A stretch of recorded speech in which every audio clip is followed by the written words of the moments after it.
말씀을 제가 봉독하겠습니다. 이로 말미암아 주 예수 안에서 너희 믿음과 모든 성도를 향한 사랑을 나도 듣고 내가 기도할 때 기억하며 너희로 말미암아 감사하기를 그치지 아니하고 우리 주 예수 그리스도의 하나님 영광의 아버지께서 지혜와 계시의 영을 너희에게 주사 하나님을 알게 하시고 너희의 마음의 눈을 밝히사 그의 부르심의 소망이 무엇이며 성도 안에서 그 기업의 영광의 풍성함이 무엇이며 그의 힘의 위력으로 역사하심을 따라 믿는 우리에게 베푸신 능력의 지극히 크심이 어떠한 것을 너희로 알게 하시기를 구하노라.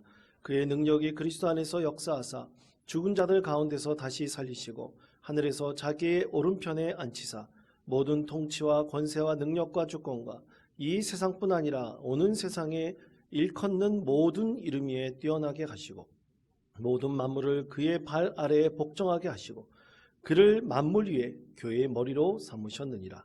교회는 그의 몸이니 만물 안에서 만물을 충만하게 하시는 이의 충만함이니라. 아멘. 할렐루야. 우리 교회 64주년 64돌이 되었습니다. 여러분 진심으로 축복합니다. 64년 동안 열심히 달려오셨습니다. 앞으로의 삶이, 앞으로의 교회가 더욱더 기대됩니다. 여러분 그런 의미를 가지고 이렇게 보니까 좀 오랜만에 오신 분들 참 많습니다. 참 그 얼굴을 보니까 너무나 반가운데요. 여러분 앞뒤 장하고 한번 이렇게 돌아보십시오. 혹시 못 본 얼굴들이 있었고 참 그리운 얼굴이 있었는지 한번 이렇게 쭉 둘러보시고 서로 한번 축복하겠습니다. 잘 오셨습니다. 잘 오셨습니다. 기쁨의 되시기를 바랍니다. 감사합니다. 여러분 참 우리 교회 64년이라는 시간을 한결같이 하나님의 은혜로 베풀어 주신 것 참 우리의 기쁨이고 감사의 제목입니다. 또 제가 우리 교회 부임한 지 이제 5년이 다 돼갑니다. 이 7월이 지나면 6년으로 넘어가는데요. 참 그 5년의 기간 동안 여러 가지 부침도 있었지만 참 하나님의 은혜로 많이 변화하고 성장했습니다. 여러분 맞습니까? 예, 그렇습니다. 많이 성장하고 발전했죠. 참 그런 것들을 생각해 봤을 때 이 모든 것이 하나님의 은혜입니다. 또 우리가 한 번도 해보지 않은 사역들도 참 많이 시도해보고 또 행하고 있습니다. 그때마다 하나님께서 은혜를 베풀어 주셔서 형통의 길로 우리에게 허락해 주셨고 또 좋은 것으로 우리에게 보여주시고 열매 맺게 해주셨습니다. 특히 저는 참 좋은 성도들을 만난 것 같습니다. 아멘? 왜 이쪽은 아멘 하지 않으십니까? 참 좋은 성도들 만난 것 같아요. 저를 참 만나고 또 교제하면서 성도들이 저에게 하신 얘기가 있어요. 목사님은 모든 것이 정확해요. 맺고 끊는 것이 뚜렷해요. 이렇게 얘기하시는 분도 있어요. 그 얘기를 들을 때마다 참 제 마음속에 내가 그런 사람으로 비쳤구나. 또 어떻게 보면 성도에게 좀 상처를 주는 일이 있지 않았을까. 그런 생각을 해볼 때가 참 많습니다. 용서해 주십시오. 참 부족한 사람을 여러분들이 인내해 주시고 또 받아주셔서 이렇게 교회가 성장하고 성숙하게 될 수 있었던 그 모든 것들 다 그것이 하나님의 은혜입니다. 여러분 우리는 모두 하나님 앞에 죄인이죠. 그렇죠? 우리가 하나님 앞에 정직하게 쓸 수 있는 사람들 참 많지 않습니다. 우리가 늘 죄인임을 늘 회개하면서 스스로를 성찰하고 또 믿음 가운데 거하기를 늘 애쓰는 것이 정말로 그것이 하나님의 은혜가 아니겠습니까? 우리 모두 그런 믿음의 마음을 가지고 교제하면서 하나님 뜻을 이룰 수 있는 참으로 믿음의 성도 되시기를 축복합니다. 여러분 이제 교회 창립 64주년 기념주일을 이제 말씀을 준비하면서 그간이 지났던 시간들을 참 돌이켜 보았습니다. 많은 변화도 있었고 어려움도 있었지만 참 하나님께서 많은 것을 우리에게 허락해 주실 때 저는 개인적으로 그렇게 스스로 질문해 보았습니다. 지금 우리가 제대로 가고 있는 것인가? 정말 하나님께서 뜻하신 것을 우리가 온전히 기도하면서 이루고 있는 것인가? 그것을 스스로 질문하고 또 기도하며 그것의 답을 찾아보게 되었습니다. 정말 하나님께서 원하시는 방향으로 가고 있는가? 그러면 하나님께서 우리가 원하는 대로 하나님께서 원하시는 대로 우리가 행한다면 반드시 하나님께서 그 가운데 열매를 맺게 해주실 것이다. 그러면 믿음의 확신이 들었습니다. 여러분 과거의 전통적인 교회 성장 이론이 있는데 그것에 반하여 새롭게 많은 교회에 도전적으로 이론을 밝힌 교회 성장 이론이 있습니다. 여러분 그것은 영어로는 NCD라고 하는 Natural Church Development라고 하는 자연적 교회 성장 이론입니다. 이 자연적 교회 성장 이론에 대해서 말씀드린다면 굉장히 복잡합니다. 그러나 아주 단순하게 간단하게 설명드린다면 딱 하나로 말씀드릴 수 있습니다. 그것은 교회가 질적으로 건강할 때 자연스럽게 교회는 양쪽으로 성장한다는 이론입니다. 이 이론은 크리스찬 슈바르츠가 이제 이론을 만들어서 주장을 했는데 그는 5대양 6대주에 있는 약 1000여 개의 교회를 선정해 가지고 그 샘플링을 해 가지고 교회를 통해서 연구를 했습니다. 이런 1000여 개의 교회가 어떻게 성장하고 있었는가? 약 420만 개의 자료를 바탕으로 연구하고 조사를 했는데 그 가운데 성장하는 교회에 8가지 특성이 있다는 것을 밝혔습니다. 그래서 어떤 교단이든지 어떤 교회든지 이 8가지 특성이 고루 발전하고 성장하는 교회가 참으로 양쪽으로도 성장한다는 것을 그가 증명하게 되었죠. 그래서 8가지 특성이 있습니다. 그리고 8가지 특성이 과연 무엇일까요? 먼저 여러분 화면 한번 보시기 바랍니다. 먼저 4가지, 먼저 우리 한 목소리로 첫 번째, 두 번째, 세 번째, 네 번째 제가 할 때마다 여러분 읽어주시기 바랍니다. 첫 번째, 사역을 세우는 지도력. 두 번째, 은사 중심적 사역. 세 번째, 열정적 영성. 네 번째, 기능적 조직입니다. 예, 그렇습니다. 사역자를 세우는 지도력은 뭔가? 여러분 교회는요, 목사 한 사람이 이끌어가는 것이 아닙니다. 목사 한 사람은 많은 성도들을 리더자로 세우기 위해 양육하고 훈련시킵니다. 그래서 그분들이 평신도 지도자들이 자신의 맡은 사역을 능동적으로 그리고 그 역할을 감당할 수 있도록 그 사역에 대한 책임을 부여하고 권한을 나눠줄 때 그 사역을 효과적으로 발휘하는 것을 말합니다. 그래서 사역자를 세울 수 있도록 하는 것이죠. 두 번째는 은사 중심적 사역입니다. 여러분 은사라는 것은 뭡니까? 재능이고 달란트입니다. 우리가 갖고 있는 능력이에요. 그러면 각 성도들이 갖고 있는 재능과 달란트들이 있습니다. 오늘 찬양대가 참 찬양으로 열심히 하나님께 영광 올려드렸는데요. 오늘 찬양 너무 좋았죠? 우리 박수로 우리 한번 했으면 좋겠습니다. 그런데 찬양하시는 분에게 다른 거 하라고 한번 해보십시오. 제대로 되지 않습니다. 찬양하는 분은 찬양하게 하는 것입니다. 가르치는 능력 있는 분들은 가르칠 수 있도록 그 기회를 제공하는 거예요. 그렇게 은사 중심적 사역을 감당할 때 다들 그 사역의 전문가가 되는 거죠. 그리고 세 번째는 열정적 영성입니다. 여러분 우리가 기도할 때 기쁨을 주시고 은혜를 베푸시는 것은 성령의 능력입니다. 우리가 성령을 간절히 사모하고 그것을 받기를 원하면 기쁨의 영성이 우리 가운데 날로 늘어나게 되는 것입니다. 그래서 열성적인 영성을 갖고 있는 그런 분들이 모여 있는 것이 건강하게 성장한다는 것이죠. 네 번째로는 기능적 조직입니다. 아까 은사 배치를 잘했지 않습니까?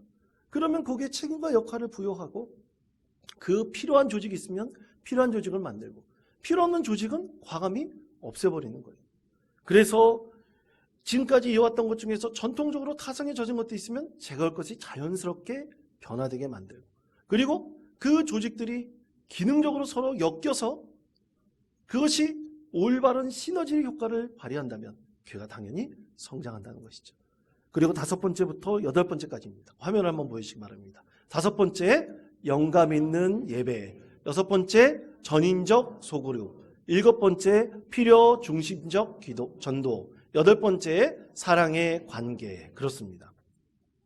영감 있는 예배는 우리 예배가 온전히 하나님께만 영광을 올려드리는 그 귀한 예배로 변화되는 거예요. 형식적인 것이 아닙니다. 우리 교회가 주님 앞에 나와서 예배할 때 말씀으로 기쁨을 얻고 찬양할 때 은혜를 얻는 것입니다. 그리고 기도가 반드시 응답받는다는 확신을 가지고 예배하는 것이죠. 그리고 전인적 소급이라는 것은 교회가 우리가 전통적으로 구역을 갖고 있습니다. 구역 위에도 여러 가지 조직들이 생길 수 있는 거예요. 예를 들어서 우리 찬양단에서 혹시 우리가 좀 찬양팀을 만들자.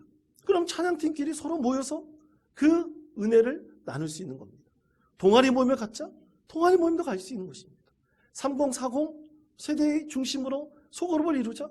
그들의 니드와 이하 욕구에 맞춰서 소그룹이 이룰 수 있는 거예요. 그리고 새 가족들만 있는 소그룹을 만들자? 그렇게 만들 수도 있는 것입니다. 그것이 다양하게 이루어져서 그것이 서로 간에 연결될 수 있도록 하는 것이죠. 그것이 전인적 소그룹입니다. 그 안에서 서로 나눔과 기쁨을 누릴 때 우리 삶이 참으로 인격적으로 새로워지고 변화되는 것을 우리가 그 소그룹 안에서 경험할 수 있습니다. 7번째, 필요 중심적 전도. 성장하는 교회. 그럼 불신자들이 오지 않습니까? 그럼 불신자들이 원하는 것들이 있어요. 여러분, 불신자들이 정말 원하는 것들은 그것입니다. 교회가 무엇입니까? 예수님 그리스도의 구원이 무엇입니까? 하나님 만난다는 게 무엇입니까? 그런 것들을 알려주고 가르치고 양육하며 하나님의 은혜를 기쁘게 나누는 것입니다. 그리고 이젠 교회담이 너무 높다면 교회담을 말끔히 완전히 무너뜨리고 이제 교회가 세상 가운데 나가서 이 지역사회에 꼭 필요한 교회로 설 수 있도록 애쓰고 노력하는 것이죠. 그리고 마지막 8번째, 사랑의 관계입니다. 역시 교회는 사랑이 넘쳐야 됩니다. 사랑이 넘치려면 어떻게 됩니까? 서로 존중해야 돼요. 부족한 것이 있고 좀 보여도 내 마음에 들지 않는 것이 있더라도 어린아이에서부터 장년까지 늘 존중해주고 받아주는 것입니다. 그렇게 존중해주고 받아줄 때 내 것만을 중심으로 두는 것이 아니라 다른 사람의 얘기도 기쁘게 받아들이고 서로 귀를 기울이는 것. 그것에 어떤 예외도 없는 것이죠. 이런 8가지 특성을 골고루 발전시키는 교회가 바로 양적으로 성장할 수 있다. 이것이 자연적 교회 성장 이론입니다. 여러분, 이것을 가지고 우리 교회를 한번 돌아볼까요? 여러분, 우리 교회는 어떨까요? 이 8가지 특성이 고루 발전하고 있습니까? 8가지가 우리 교회에 참으로 고루 분포되어져 있습니까? 우리가 그것에 대해서 명확하게 해답을 얻는다면 하나님께서 우리 교회를 축복의 통로 삼으셔서 이 지역을 변화시키고 새롭게 하는 64년이라는 지금까지 시간이 앞으로의 미래에 더 큰 밑거름이 되는 은혜를 우리 가운데 베풀어 주실 것입니다. 오늘 그것에 대해서 에베소 교회에 대해 바울은 3가지 중보 기도를 드립니다. 여러분, 이렇게 믿음으로 자라는 교회 주신 하나님의 메시지입니다. 에베소 교회는요, 참 목회자가 3명의 목회자가 있었습니다. 성경에서 말씀하는 목회자가 3명이 있었는데 첫 번째는 에베소 교회를 개척한 바울 사도였습니다. 3년 동안 그곳에 머물면서 열심히 교회를 개척하고 그 기초를 세워 나갔죠. 그 다음에 바울 사도는 그의 후임으로 청년 디모데를 세웠습니다. 그에게는 열정적인 믿음이 있었습니다. 능력이 있었습니다. 그것을 가지고 에베소 교회 성도들을 양육하고 고난과 어려운 가운데서 그것을 인내하며 하나님 뜻을 이루어가도록 하였습니다. 그때 참 에베소 교회가 많은 부흥을 이루었습니다. 그리고 3번째, 사도 요한입니다. 사도 요한은 에베소에서 그렇게 목회를 오래 하지 못했어요. 왜냐하면 그가 핍박을 받아 반모섬에 유배가 되었기 때문이죠. 유배가 되었을 때 사도 요한은 에베소 교회 성도들과 편지로 교제가 했습니다. 편지로 교제하면서 많은 은혜를 나눴습니다. 그러면서 하나님께서 계시록의 말씀을 통해서 요한에게 주신 이 에베소 교회에 대한 하나님의 평가를 그대로 편지로 전하였습니다. 그것에 대해서 하나님께서는 긍정적인 면과 부정적인 면으로 에베소 교회에 대해서 말씀을 하셨습니다. 그것에 대해서 요한계시록 2장 2절에서부터 5절 상반 부분에까지 이렇게 말씀합니다. 이 말씀을 우리 목소리를 합하여 함께 읽겠습니다. 내가 내 행위와 수고와 내 인내를 알고 또 악한 자를 용납하지 아니한 것과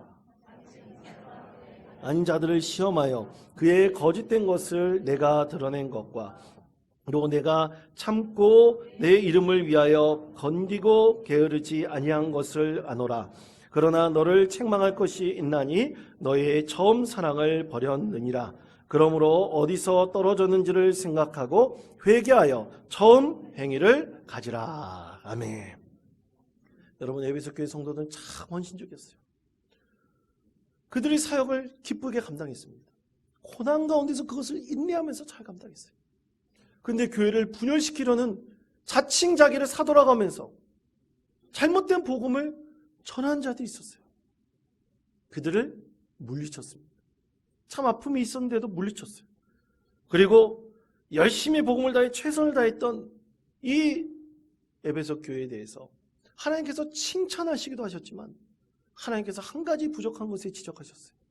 그것은 바로 너의 처음 사랑을 버렸다. 그것을 회개하여 사랑의 행위를 다시 회복하라고 말씀하셨습니다. 그럼 처음 사랑을 버렸다. 그 사랑의 행위를 다시 회복하라는 것은 뭡니까? 그것은 우리 안에 열정적인 하나님에 대한 사랑이 식어갔다는 얘기예요. 하나님을 진심으로 사랑한다면 그 사랑을 이뤄갈 때 참 많은 것을 이뤄갈 수 있는데 지금 에베소 교회 성도들이 고난과 어려움 가운데서도 그렇게 하나님을 만나고 사랑했던 그 마음을 잠시 잊어버렸다는 얘기죠. 그래서 그 첫사랑을 회복하라고 우리 하나님께서 말씀하셨습니다. 사랑하는 성도 여러분, 교회는 누가 이뤄가는 것입니까? 성도들이 이뤄가는 것입니다. 목회자가 이뤄가는 것이 아니에요. 성도들이 하나님을 늘 사랑하는 마음을 가지고 하나님께 주신 나의 그 열정과 사랑의 마음을 가지고 내게 맡겨진 사역을 잘 감당할 때 교회가 온전히 세워지는 것입니다. 여러분의 헌신을 통해서 하나님 나라의 기쁨을 누리는 거예요. 그것이 에베소 교회를 향한 온전한 하나님의 뜻이었습니다. 이런 하나님의 온전하신 뜻이 이루기 위해 바울 사도는 에베소 교회를 위해서 기도하였습니다. 그는 세 가지 중보적 기도를 하나님께 드렸습니다. 이 세 가지 중보적 기도는 에베소 교회만 있는 것이 아니라 오늘날 우리 교회를 이루는 모든 성도들 그리고 한국에 있는 여러 교회들에게 해당되는 하나님의 메시지입니다. 그러면 바울 사도가 옥중에서 이 에베소 교회를 위해서 드렸던 세 가지 간구는 과연 무엇입니까? 첫 번째, 하나님 알기입니다. 자, 에베소서 1장 17절의 말씀을 목소리를 갚아요. 함께 읽겠습니다. 우리 주 예수 그리스도의 하나님 영광의 아버지께서 지혜와 계시의 영을 너희에게 주사 게 가시고 아멘. 자, 에베소 교회 성도들 다시 말해 3년 동안 바울 사도가 열심히 사역하며 하나님을 알고 복음의 본질을 깨닫게 하였던 이 에베소 교회 성도들, 그들이 참 하나님을 만나고 하나님을 만나는 어떤 신앙적인 경험을 했습니다. 참 많은 성도들이 믿음 가운데 그렇게 거하였어요. 그런데 이 하나님을 아는 거 있지 않습니까? 하나님을 만나는 거 있지 않습니까? 바울 사도가 하나님을 만났을 때 나의 하나님은 이런 것입니다 라고 고백을 하였다면 이 에베소 교회 여러 성도들도 하나님을 만났을 때 나의 하나님은 이런 것입니다 이렇게 고백을 했습니다. 다시 말해 바울 사도는 다메섹 도상에서 그가 그 인생을 완전히 변화시킬 수 있도록 예수님을 만났지 않습니까? 그런데 에베소 교회 어떤 성도님은 참 사랑과 은혜가 많으신 그 하나님을 만났어요. 또 어떤 성도님은 이 상처가 치유받는 은혜를 경험했습니다. 그렇게 다양하게 하나님을 만났어요. 그런데 그렇게 다양하게 만난 그 하나님에 대한 여러 가지 표상들이 있는데 그 이미지가 다 달라요. 그렇지만 오직 삼일체 되신 하나님을 여러 성도들이 다 경험했습니다. 이런 하나님의 여러 모습들을 경험한 그리스도인들이 여러분 하나가 되었다고 생각해 보세요. 서로 하나님의 여러 모습들을 가진 성도들이 한 모습으로 이 교회 공동체를 이룬다고 생각해 보십시오. 그 가운데 얼마나 큰 시너지 효과가 있겠습니까? 여러분, 교회 사역은 은사 사역입니다. 아까 자연적 교회 성장 이론에서 두 번째 특성이 은사 중심적 사역이라고 그랬지 않습니까? 그러면 은사 중심적 사역을 구체적으로 말한다면 내가 가지고 있는 능력이나 개인적인 특성들이 다 있어요. 성향이 다 달라요. 그들이 갖고 있는 관심사들이 있어요. 그것에 맞춰서 자기의 은사를 가지고 열심히 행한다고 한다면, 그리고 네 번째가 조직적 이 특성이 있지 않습니까? 기능적 조직을 만들어서 그 모든 것이 다 연합하여 하나의 모습을 갖게 한다면 그것이 연합해 참 놀라운 능력을 발휘하는 것입니다. 바울 사도는 바로 이러한 자신의 경험을 바탕으로 에베소 교회가 은사 중심적인 교회가 되기를 원합니다. 그래서 각자 받은 하나님을 아는 그 성도들이 모여서 그들이 기능적으로 서로 연합하여 하나님 뜻을 온전히 이루기를 원합니다. 그가 옥중에 있을 때 에베소 교회 성도들을 위해서 그렇게 간절히 기도하였던 것입니다. 사랑하는 성도 여러분, 우리 교회를 향한 바울 사도의 기도도 똑같습니다. 우리도 하나님께 그렇게 기도할 때 우리가 더욱더 우리가 갖고 있는 재능으로 서로 기능적으로 연합하여 하나님의 뜻을 온전히 이룰 수 있습니다. 그때 하나님께서 더욱더 하나님을 깊이 경험하고 하나님의 은혜 가운데 거하는 믿음의 성도로 세워주실 것입니다. 두 번째는 하나님의 부르심의 목적입니다. 자, 에베소 1장 18절 말씀 우리 목소리를 합하여 함께 읽겠습니다. 너의 마음의 눈을 밝히사 그의 부르심의 소망이 무엇이며 성도 안에서 이 무엇이며. 아멘. 자, 여러분, 하나님께서 우리를 선택하여 부르셨습니다. 에베소서에서는 하나님께서 늘 말씀하십니다. 우리를 창세전부터 예정해서 불렀다고 말씀하십니다. 여러분 믿으십니까? 창세전부터 불렀다는 것은 무슨 뜻입니까? 반드시 하나님께서 우리 성도들을 이곳에 부르신 분명한 이유와 목적이 있다는 뜻입니다. 여러분, 그러면 우리를 하나님께서 이 원통교회로 부르신 이유와 목적이 무엇일까요? 그것을 위해서 우리가 기도하고 그것을 발견하고 오로지 하나님이 우리에게 주신 뜻을 우리가 이루기 위해 최선을 다해야 되지 않겠습니까? 우리는 그렇게 감사하게도 참 하나님께서 많은 사역을 하도록 우리에게 허락해 주셨습니다. 특히 오늘 세가족 환영회가 있는데 올해만 15명의 장년들이 교회에 등록하였습니다. 참으로 하나님께 주신 은혜이고 축복입니다. 예전에는 세가족 환영회를 할 때 반 정도만을 사용을 했어요. 근데 지금 오늘은 전체 이 식당을 다 사용할 정도로 많은 성도들이 오실 것이라고 예상이 됩니다. 여러분, 요즘에 교회들이 성도들이 점점 줄어간다고 합니다. 근데 우리 교회가 성도들이 늘어나고 있다는 것은 분명한 하나님의 이유와 목적이 있는 거 아닙니까? 하나님께서 우리를 통해서 원하시는 것이 분명히 있습니다. 그것을 우리가 발견하고 그것을 우리 성장시키는데 기초로 사용하는 거예요. 여러분, 이 세 가족들 만나고 교제하고 또 신방을 하다 보면 우리 교회에 대해서 좋은 점을 딱 얘기하시는 것이 두 가지입니다. 하나는 예배 가운데 이제 말씀을 얘기하기도 하세요. 그리고 또 하나는 교회학교 시스템입니다. 이것이 잘 갖춰져 있는 교회를 찾기 어려운데 우리 인지지역에 그런 교회가 있다는 것이 너무나 감사하다. 그래서 우리의 교회에게 주신 부르심의 이유와 목적이 무엇인지를 분명히 알고 그것을 계속해서 발전시키고 성장해 나간다면 하나님께서 우리 교회를 통해서 더 많은 것을 우리 가운데 베풀어 주실 것입니다. 여러분, 하나님께서 다 여러분을 부르셨습니다. 세가족뿐만 아니라 우리 기존에 있는 교인들 그렇게 부르셔서 헌신하도록 하셨습니다. 우리에게 맡겨주신 그 하나님의 사명을 감당할 때 하나님께서 오래전부터 예정하셔서 여러분을 부르시고 그리고 여러분에게 사명을 감당하도록 하신 그 이유와 목적을 계속해서 발견하시며 우리 교회가 나아갈 방향을 오직 믿음 가운데서 온전히 정하며 하나님께 영광을 올려드리는 믿음의 성도 되시기를 축복합니다.